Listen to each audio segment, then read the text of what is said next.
Hi, I'm Case Lawyer Paul, and today I'll be reviewing Purple Cherry for Windows Phone. It is a Game Boy emulator, so it'll play all .gb game files.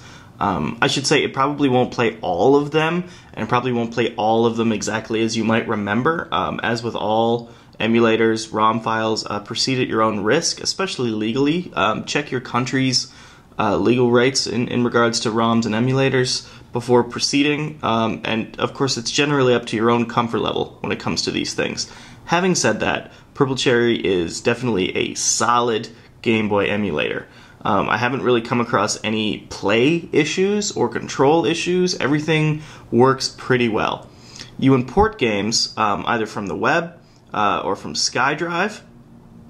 You can just copy a URL, or you can add games to your SkyDrive account and sync them.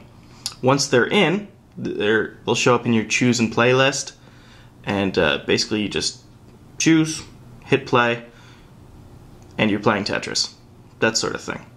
The controls are pretty good. The buttons are large, and the D-pad actually surprisingly works really well. But when it gets to a really twitchy level in a game, or a really fast level in something like Tetris or Dr. Mario, expect it to work about as well as any virtual button works, which is to say, not that well at all. But in terms of things like RPGs, action adventures, things like Zelda's, Final Fantasies, Pokemon's, the controls are better than most. You can save states in games, so you can freeze your game, so you basically get sort of customizable save points, which is a very nice feature, common in a lot of emulators. Once you pay the $1.29, you can add as many games as you want, so long as your phone has enough memory for them. Game Boy ROMs do not take up much space, however, so you should be good to go there. And that's basically it. There's not much to it. There are a few options.